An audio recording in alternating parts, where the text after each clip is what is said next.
Chicken खाने का बड़ा शौक है, लेकिन उसकी पत्नी मंजू शाकाहारी है। शादी से पहले मंजू ने पुनीत को बता दिया था, देखिए मैं शुद्ध शाकाहारी हूँ, मैं मांस मछली नहीं खाती। अरे कोई बात नहीं, मेरे लिए तो बना सकती हो ना। मैंने कभी बनाई नहीं है, लेकिन मैं कोशिश करूंगी। लेकिन सुहागरात के अगले दिन पुनीत की माँ का देहांत हो गया था। माँ की वजह से इस नल्ले पुनीत को पाल रहा था, अब इसे घर से निकालने का वक्त आ गया है। सही कहा, काम वाम कुछ आता तो है नहीं इसे, फालतू में पैसे लेता है बस। पुनीत और उसका बड़ा भाई रोहित एक साथ एक छोटा सा होटल चलाते थे। पुनीत को हिसाब किताब अच्छे से आता नहीं था। रोहित उससे हर एक छोटा बड़ा काम करवाता था और खुद बस बैठकर हिसाब किताब करता था। वो अपने भाई को हिस्सेदारी से निकालना चाहता था, लेकिन उनकी माँ की वजह से ये हो नहीं पा रहा था। लेकिन अब माँ नहीं रही। पुनीत चल अपना सामान ले और निकल जा इस घर से। निकल जाऊं? लेकिन कहाँ जाऊंगा भैया? अरे मुझे क्या पता, जहाँ मर्जी चला जा, लेकिन इस घर में तुझे और तेरी बीवी को जगह नहीं मिलेगी, समझा? मंजू ने रोते हुए अपनी जेठानी का पैर पकड़ लिया। दया कीजिए दीदी, मेरी अभी अभी शादी हुई है, मैं कहाँ जाऊंगी? इस बैल बुद्धि से शादी है क्योंकि इसके दिमाग में गोबर है गोबर, कुछ काम धंधा आता नहीं है इसे। फालतू में हर महीने पैसा मिलता है इसे, लेकिन और नहीं, निकल जाओ यहाँ से।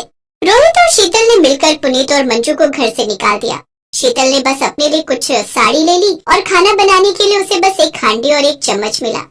दीदी, एक हांडी और एक चम्मच से मैं खाना कैसे बनाऊंगी? साथ में और कुछ तो दे दो। अरे जा जा, ऐसा क्या बनाएगी तू, इतने सारे बर्तन लगेंगे, खाना तो तुझे सूखे चावल ही है, इसमें ही हो जाएगा। एक हांडी में क्या क्या बन सकता है ये शायद शीतल को पता होता, तब शायद वो हांडी भी ना देती। जो भी मिला उसे समेट कर पुनीत और मंजू नए घर की तलाश में निकल गए। मंजू माफ कर दो मुझे, मेरी वजह से शादी के बाद ही तुझे ये सब सहना पड़ रहा है। इसमें आपकी क्या गलती है जी? आपको कैसे पता होता कि आपका बड़ा भाई और भाभी ये सब करने वाले हैं? असल में बचपन से ही मैं बाल बुद्धि हूँ, मैं पढ़ाई लिखाई में अच्छा नहीं था। भैया हमेशा मुझे डांटते थे, सिर्फ माँ मुझसे प्यार करती थी। माँ की वजह से ही सब कुछ सही चल रहा था। कोई बात नहीं जी, अब मैं आ गई हूँ ना, अब सब कुछ ठीक हो जाएगा। कैसे ठीक होगा मंजू? न मेरे पास पैसे हैं और ना ही घर, हम कहाँ रहेंगे? क्यों? फुटपाथ पर कितने सारे लोग रहते हैं, हम भी रहेंगे। और पैसा कहाँ से आएगा? अभी हम भीख मांगेंगे, बाद में देखा जाएगा। मंजू ने फुटपाथ पर लकड़ी और अपनी साड़ियों से एक तंबू जैसा बना लिया और उसी के अंदर दोनों रहने लगे। अगले दिन सुबह पति पत्नी भीख मांगने लगे। भगवान के नाम पे कुछ दे दो, भगवान तुम्हारा भला करेगा। हम बहुत गरीब हैं साहब, पैसे दे दो साहब। लेकिन दोनों जवान पति पत्नी को देखकर लोग बोलने लगे, ये देखो देखो इन्हें, इनको बस मुफ्त का खाना चाहिए, हाथ पैर सब कुछ ठीक ठाक चल रहा है। अरे भाई कोई काम क्यों नहीं करता तो है? हमें काम कौन देगा साहब, आप देंगे? नहीं नहीं, मेरे पास काम नहीं है, लेकिन काम तो कहीं भी मिल जाएगा। बोलने के लिए तो बहुत कुछ बोला जा सकता है, लेकिन असली वक्त पर सभी कट लेते हैं। वो आदमी भी वहाँ से चला गया।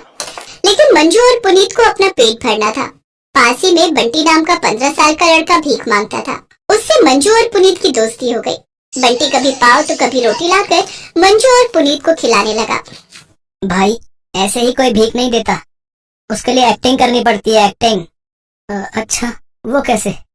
कभी लंगड़ा होने की एक्टिंग करो तो कभी अंधे होने की, मैं तो यही करता हूँ। पुनीत को ये आइडिया अच्छा लगा। अगले दिन पुनीत बंटी के साथ अंधा बनकर भीख मांगने गया और आज उसे पूरे 400 रुपए भीख में मिले। मंजू खुश हो गई। अरे बंटी, तुझ में तो बहुत अकल है, तेरी वजह से आज हमें इतना पैसा मिला। बोल तुझे क्या खाना है? मैंने बहुत दिनों से चिकन नहीं खाया। हाँ हाँ, मैंने भी बहुत दिनों से चिकन नहीं खाया, मैं चिकन लाता हूँ। लेकिन कढ़ाई नहीं है। अच्छा ठीक है, ले आइए, मैं कुछ जुगाड़ करती हूँ। पुनीत 1 किलो चिकन ले आया और मंजू लकड़ियों के चूल्हे पर हांडी चढ़ा देती है और उसने उसमें चिकन डाल दिया।